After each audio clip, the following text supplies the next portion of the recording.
Hey, how you doing, Hygger fans? We're out here with Myke Clarkson. He's an executive producer, director, creator, all kinds of extraordinaire on different types of the breeding side of snakes and sharks and all kinds of other reptiles, and dealing with that aquatic crossover between reptiles and the aquatic side. So thank you very much for kind of joining us and checking things out.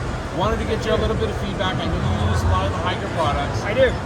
And I kind of wanted to understand where that good crossover is for you when it has come to a variety of our different products. As we kind of go through, we've got lighting, we've got filtration, we've got cleaning products, we've got power heads, and heaters. And that's kind of been our major 5 categories of what we kind of run with. But I feel like we've really been able to provide kind of a good value from a cost perspective. Oh yeah. Plus also from the quality perspective of what we have built and created.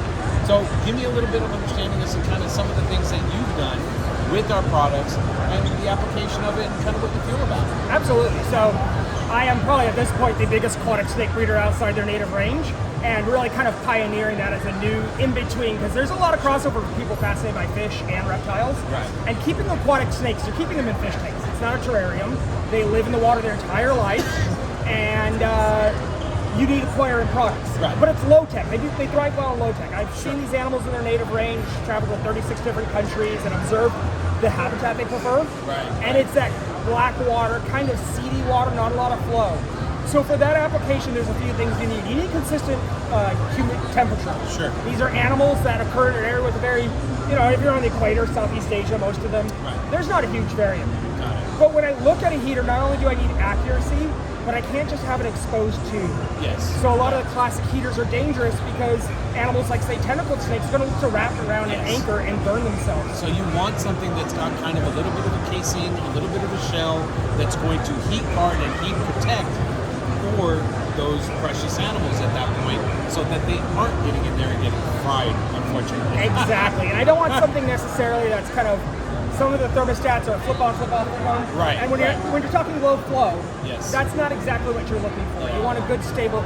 So the heaters have become my mainstay. Understand. That's actually where I found Hygger. Oh, nice. So it's just a random. That was the lead-in. It was a Awesome, random purchase, awesome. and Okay. I saw the reviews, and I'm like, well, everyone loves this thing, but for the price, and I was scared. To be honest, I was scared because the price to me wasn't high enough. I think most people do. They kind of look at it, in natural and marketing and environment.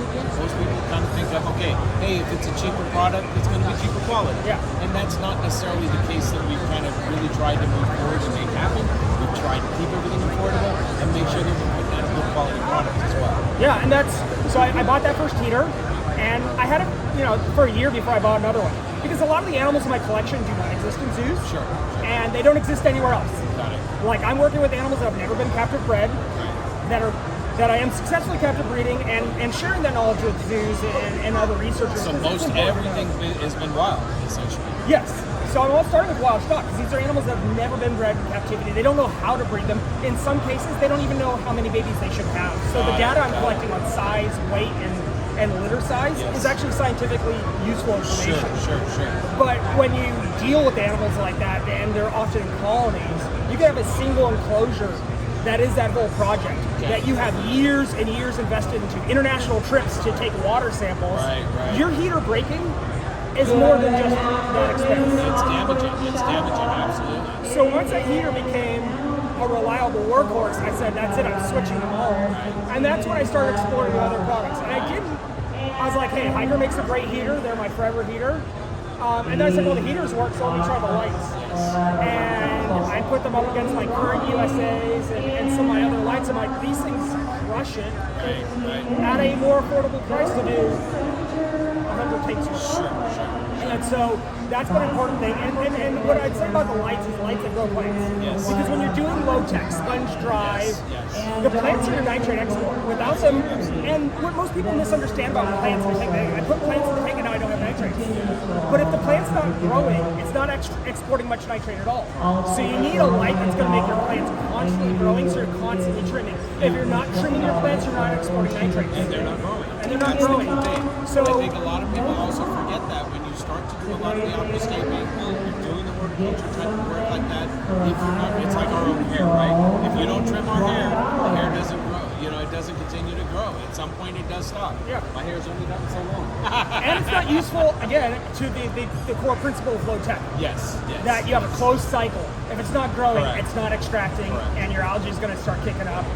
It's just having the right lights is important. And then the most recent one that I was like, oh, this is so good, it's a problem.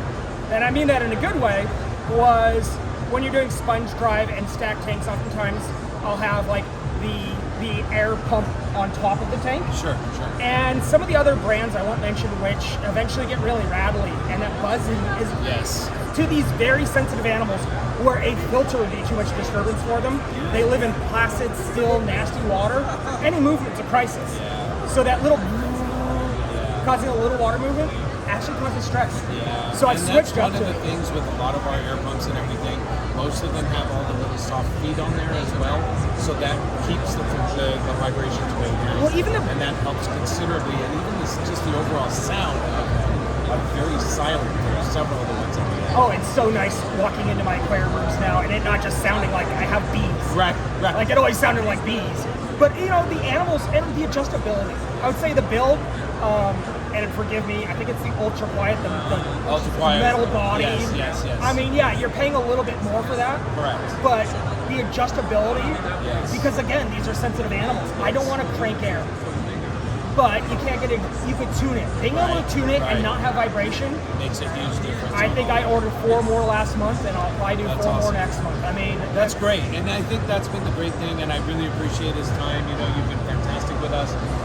We really appreciate you giving us the opportunity to really kind of bring that side of the house into this crossover area, which I think a lot of people really haven't figured out or probably haven't really tried very much. well, it's you know? starting to now. I'd say responsible herpetoculture featured me as one of the futures of herpetology, Hey, or love it. herpetoculture, which is aquatic snakes. And I There think, we go. I think it's a fun spot. We're on the ground floor here with Oh, him. yeah. Let's innovate. So, yeah, let's innovate. So we really appreciate your time, man, Myke. Thank you so much. Thank you. Love having you here. Love your Thank you. products. Can't wait to see what's next. Thank you so much, man.